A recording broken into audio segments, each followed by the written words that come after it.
Assalamualaikum warahmatullahi wabarakatuh. Okay, so today we're going to look at the new chapter, which is air quality. Yeah. So air quality is actually among the most important elements of things that every country will try to deal with. Yeah. Um, so in order to develop a policy, yeah, it's crucial to determine the target level of air quality to be achieved. Right? In simpler terms, policymakers have to decide how much is clean air, yeah.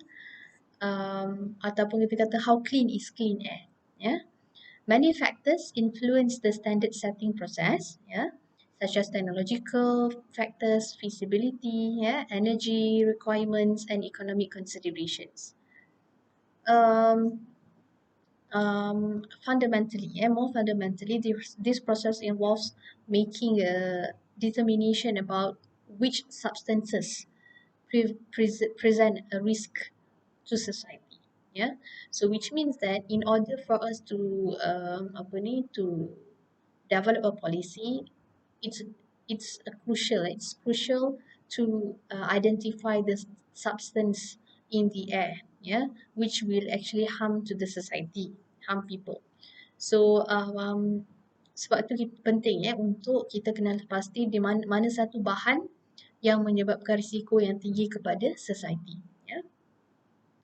And then it's important to identify how much of any contaminant society can tolerate. Maknanya apakah jenis-jenis chemical ke ataupun toxic ataupun anything yang boleh tolerate by society lah, apa saja. Maknanya dia kena ada satu value atau standard lah. So kalau sebanyak mana pollution pada air itu, contohnya pencemaran udara itu, hanya boleh reach kepada beberapa standard sahaja. So more than that, tak boleh lah, kena rawat semula udara tu lah. Macam contohnya berlaku haze. Haze ni adalah jerebu. Kan dia ada standard-standard dia kan. So itu adalah standard air quality lah. Kalau lebih daripada standard itu, bacaan itu bermaksud the air is not clean, then it will harm people. So sebab tu berlaku masalah kesihatan dan sebagainya. Jadi kita perlu duduk di rumah, tidak boleh pergi keluar bekerja, anak-anak tidak boleh bersekolah. So itu adalah contohnya lah, ya. Okay, so some contaminant in the atmosphere are natural pollutants, such as pollen, dust particles from volcanic disturbances, gases from decaying animals and plants, and salt spray from the oceans. So these are known as the natural pollutants that people cannot avoid of because it exists naturally. Yeah. But other contaminants are anthropogenic. Yeah? Anthropogenic means it is caused by human activity. It's not come naturally.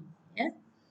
So this includes such substances as carbon monoxide from tailpipe exhaust, contohnya, sulfur dioxide, emissions from electricity generations, and so on, right?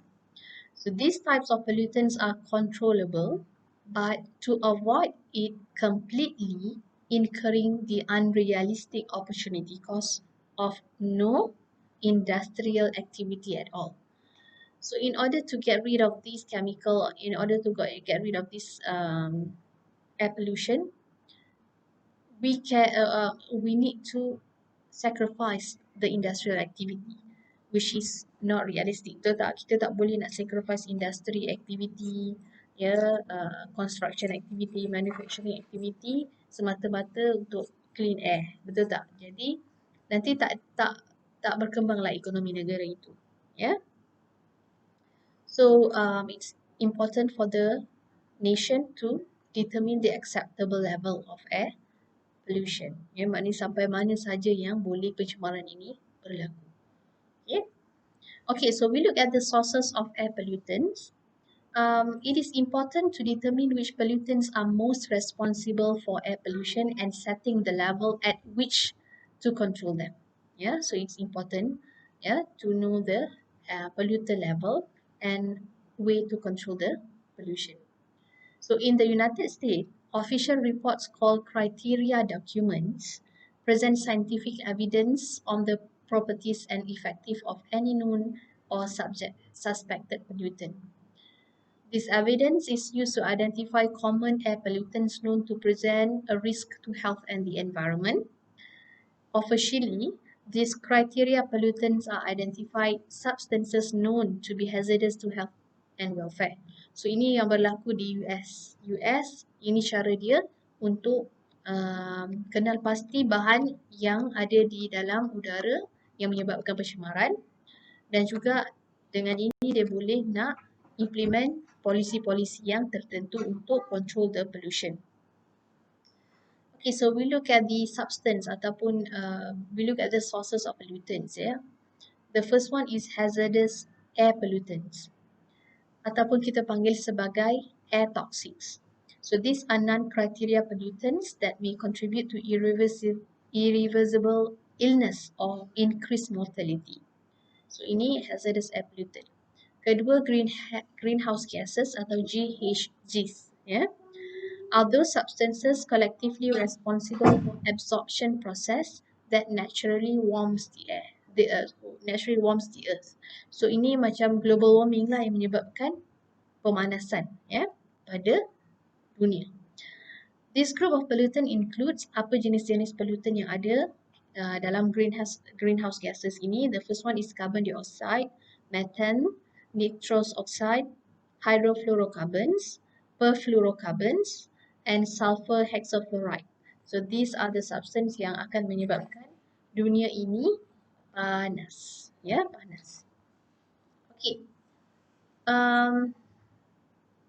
The current and projected concentration of these greenhouse gases threaten public health and also welfare. So of course dia akan menyebabkan kesihatan yang terjejas dan juga menyebabkan welfare itu terjejas. And then this emission selalunya terdapat dalam mobile sources lah. Mobile sources contribute to this pollution and threaten public and health welfare. Mobile ni macam contohnya kenderaan. Kenderaan ni banyak menyebabkan this GHG jugalah. Sebab tu sekarang ni kita banyak sangat pencemaran, banyak juga penyakit-penyakit yang berbahaya seperti kanser dan sebagainya yang menular. So these are the maybe because of this kind of chemicals ataupun toxic ataupun pollution yang menyebabkan berlakunya masalah kanser dan sebagainya. Okay, so next kita akan tengok mobile source air pollution.